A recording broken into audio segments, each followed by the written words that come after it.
உங்களுக்கு ஒரு செய்தி. பஞ்ச அப்படிங்கிறது 5ன்னு அர்த்தம். பஞ்சலோகம் அப்படிலாம் சொல்லுவாங்க, பஞ்சவர்ணம் அப்படிலாம் சொல்லுவாங்க. இப்போ பஞ்ச அப்படிங்கிறது என்ன அப்படின்னு சொல்லி இன்னைக்கு பார்க்க போகிறோம். பஞ்சவர்ணம் அப்படின்னு சொல்லுவாங்க. அது ஒவ்வொரு கலருக்கு சொல்லக்கூடியது பஞ்சவர்ணம். 5 வர்ணம். இந்த 5 வர்ணம் மிக முக்கியமானது, பஞ்சவர்ணம்னு சொல்லுவாங்க. அதில் குறிப்பாக அந்த பஞ்சவர்ணம்ங்கிறது என்ன அப்படின்னு பார்த்தா கருப்பு, சிவப்பு, பச்சை, மஞ்சள் மற்றும் வெள்ளை. இந்த 5 நிறமும் பஞ்சவர்ணம் அப்படின்னு சொல்லி சொல்லப்படுது. பஞ்ச நிறம்னு அர்த்தம். பஞ்சவர்ணம்ங்கிறது வந்து கருப்பு, சிவப்பு, பச்சை, மஞ்சள் மற்றும் வெள்ளை. இந்த 5ம் பஞ்சவர்ணம். அடுத்தது பஞ்சலோகம் அப்படின்னு சொல்லுவாங்க. பஞ்சலோகம், பஞ்சலோகம்னா பஞ்ச பொருள்னு அர்த்தம். பஞ்சலோகம் இந்த உபயோகப்படுத்தக்கூடிய பவுன் போன்ற பொருள்களுக்கு தான் பஞ்சலோகம் அப்படின்னு சொல்லி சொல்லுவாங்க. இந்த பஞ்சலோகம் என்னென்ன அப்படின்னு பார்த்தீங்கன்னா, நம்பர் 1 பொன், அதாவது பவுனு. நெக்ஸ்ட் வெள்ளி, அதுக்கு அடுத்தது செம்பு, அதுக்கு அடுத்தது ஈயம், அடுத்து இரும்பு. இந்த 5ம் பஞ்சலோகம் சொல்லப்படும். பஞ்சலோகம்ங்கிறது வந்து பொண்ணு, வெள்ளி, செம்பு, ஈயம் மற்றும் இரும்பு.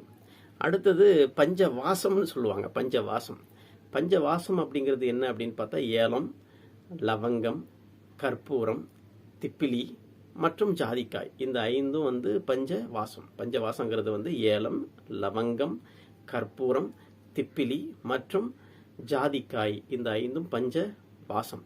அதுக்கு அடுத்து பஞ்சரத்தினம் அப்படின்னு சொல்லுவாங்க. பஞ்சரத்தினம்ங்கிறது என்ன அப்படின்னு பார்த்தீங்கன்னா பொண்ணு, சுகந்தி, மரகதம், மாணிக்கம் மற்றும் முத்து. இந்த 5 வந்து பஞ்சரத்தினம். பஞ்சலோகம்ங்கிறது பொண்ணு, வெள்ளி, செம்பு, மையம் மற்றும் இரும்பு. இது பஞ்சலோகம்.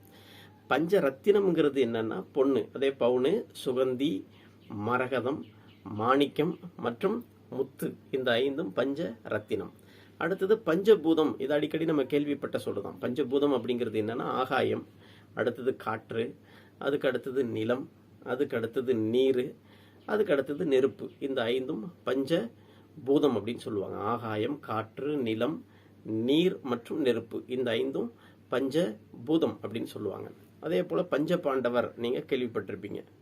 வரலாறுல நம்ம படிச்சிருப்போம், இதிகாசங்கள்ல. பஞ்ச பாண்டவர் அப்படிங்கிறது, பஞ்ச பாண்டவர்கள்ங்கிறது யார் யார் அப்படின்னு பார்த்தா அர்ஜுனன், பீமன், நகுலன், தர்மர் மற்றும் சகாதேவன். இந்த 5 பேரும் வந்து யாரு? பஞ்ச பாண்டவர்கள். இதுல தர்மர் தான் மூத்தவர். அர்ஜுனன், பீமன், நகுலன், தர்மர் மற்றும் சகாதேவன். இந்த 5 பேரும் பஞ்ச பாண்டவர்கள் அப்படின்னு சொல்லி குறிப்பிடப்படுறாங்க. அதே பேர் ஐம்பெரும் காப்பியங்கள்.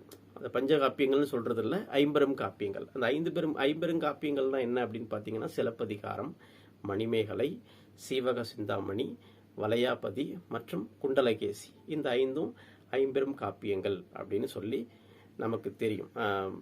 அப்படிங்கிறத நம்ம விளங்கிக்கணும். இந்த செய்தி இன்னைக்கு இருக்கட்டும். மற்றொரு செய்தியோடு மற்றொரு நாளில் சந்திப்போம்.